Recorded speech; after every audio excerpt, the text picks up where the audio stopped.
So, let's talk about the timeless child, specifically the origin of the timeless child, the origin of the idea of it, not just the story that we've been told. Chris Chibnall recently, as the showrunner, made an episode, a season finale for Doctor Who that proved to be rather unpopular for the fans of the show. The idea was that the Master met the Doctor on Gallifrey, where he had some Cybermen henchmen and put the Doctor into, plugged the Doctor basically into the Matrix and explained this whole backstory. And the timeless child was basically a being found at a portal to a parallel universe who had the power to regenerate, and a scientist called Taktayun essentially killed this child repeatedly, trying to discover how the child kept coming back to life. And that was how the secret of regeneration was obtained for the Time Lords. Now, then the Master basically says that timeless child was actually you, Doctor. So it's given the Doctor a bit of an origin story as a sort of special, born special kind of origin story. And this has upset a lot of fans. It doesn't really gel with their idea of who the Doctor is. And I've seen this sentiment echoed in several places online. Basically, people say, well, the good thing with the Doctor wasn't who the Doctor was. That kind of didn't matter. What mattered was the choices that the Doctor made. The Doctor was just an average Time Lord, perhaps a bit clever, a bit special in some respects, but essentially what made the Doctor special was this willingness to go out of Gallifrey and actually help people out there in the universe, actually choose to do good. And that seemed to be the main distinguishing factor between the Doctor and the Time Lords. All these evils I have fought, while you have done nothing but observe. True, I am guilty of interference, just as you are guilty of failing to use your great powers to help those in need. So people didn't like this idea that the Doctor had been retconned in a backstory, an origin story that basically made the Doctor be someone who was born special, born different to everyone else. But I have reason to believe that that's actually not the story that Chris Chibnall wants to tell. I think he might be actually pulling a big bait and switch. He might be implying that this is what the Doctor's origin story is, but it may not be that at all. Now, if we go back to 1983, which was the 20th anniversary of the show's beginning in 1963, if you just go and cast your eye to this particular magazine that I've discovered on my bookshelf. This magazine was the 20th anniversary special of the for Doctor Who. It was published by the BBC. If you go and have a look at the contents here, it explains who the 5 Doctors are, who the Master is, the companions, and so on. And down here, what have we got? New adventure here, Birth of a Renegade. And I'm just going to briefly show you this. This is a story written by Eric Sword, who was a writer and script editor back in the day, back in the 1980s.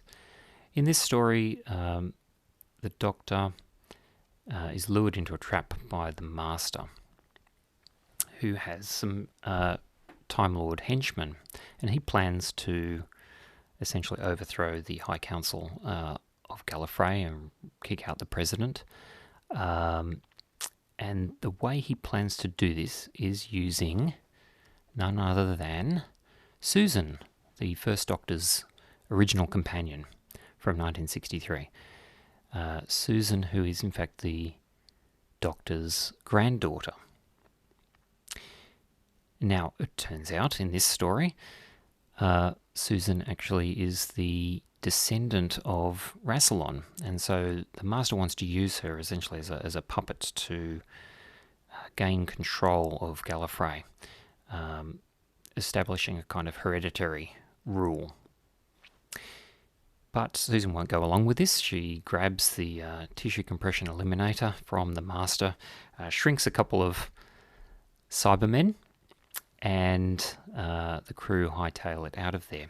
But you'll notice down here, it actually says that the doctor's memory has been erased selectively. It talks about gaps in his memory.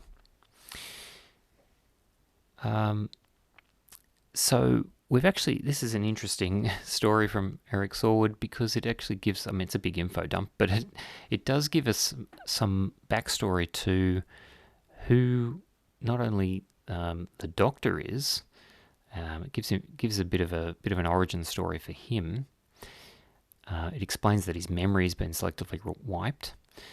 It also gives us an origin story of sorts for the Master. It actually says that the Master was trying to overthrow the president of Gallifrey back in the day, and that failed, and that he then had to leave Gallifrey as well. But it also gives us an origin story for Susan as someone who was mixed up in this power grab that went on back then. And it also says that she was the descendant of Rassilon, so it makes her born special in some respects. So I think it's entirely possible that Chris Chibnall has read this story. Probably other people have as well, like RTD and Stephen Moffat. People of my era. And it's entirely possible that this is what Chris Chibnall is going to do. He might use the next season of the show to retcon the retcon, to basically make it so that it's not the Doctor who is the timeless child, it's actually Susan. And there's reasons to think this could actually work. I think it's actually a better way to tell the story than to leave the Doctor as being the timeless child. The problem with the timeless child is it makes the Doctor a victim of this Tecteun scientist. It makes the Doctor, it actually removes agency from the Doctor. And what we know of the Doctor's origin, is that he chose to leave Gallifrey. So it sort of doesn't answer anything if you just say, oh, the Doctor was the timeless child, question mark, the Doctor left Gallifrey. There's this big question mark, right? There's this big gap in the middle there. Where did the Doctor get the agency to go and leave Gallifrey? And who was Susan anyway? Like, in that scenario, if the Doctor's the timeless child, then who is Susan? Susan's forgotten about. She's just sort of like a passenger, or what? You know, it doesn't quite make sense. Whereas if you make Susan the timeless child, suddenly things make a lot more sense. The Doctor has found out about Susan as the timeless child, has realised that she needs someone to champion her. So he takes her away in a TARDIS, but he needs to protect her from the Time Lord. So what does he do? He erases his own memory and implants a new memory that she is his granddaughter, possibly also modifying Susan's memory so that she doesn't have memories of being a prisoner as well. And this is all in aid of giving Susan a new start in life, to let her lead her own life for a change. So he does something noble. This actually gives the Doctor agency again. He can now be the one who stepped in when no one else would. He's modified the data in the Matrix as much as possible to make it seem that, in fact, the Doctor is the timeless child. So that if anyone pieces it together and comes after the timeless child, they'll find him instead of Susan. So he's actually placing himself in the way of danger here. He's actually putting himself in the way of anyone who might try to come after the timeless child. And he's protecting her. He's taking her away from it all. So this, to me, gives the Doctor a much more heroic beginning. And that seems to fit better, in my mind, with the idea of who the Doctor is. And so it gives a bit of a backstory to Susan. And it makes sense of what he does in at the end of the invasion of the Dalek, the Dalek invasion of Earth story from the first Doctor's time, where he locks Susan out of the TARDIS and says, "No, child, you must go and have your own life, live your own life now," and he gives that marvelous speech.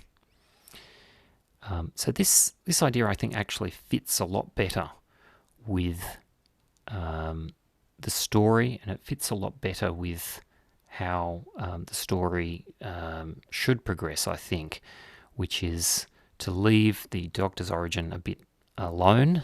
You don't really need to go backwards and start filling in all the blanks. But it does answer a question about who Susan was. So anyway, that's what I think I would do anyway with the story at this point. And I think in some ways, look, this has been an idea that's gone back many a year. I think Eric Sawyerwood had some similar ideas like this back in the day. So anyway, thanks for listening. I'll talk to you again later. Bye.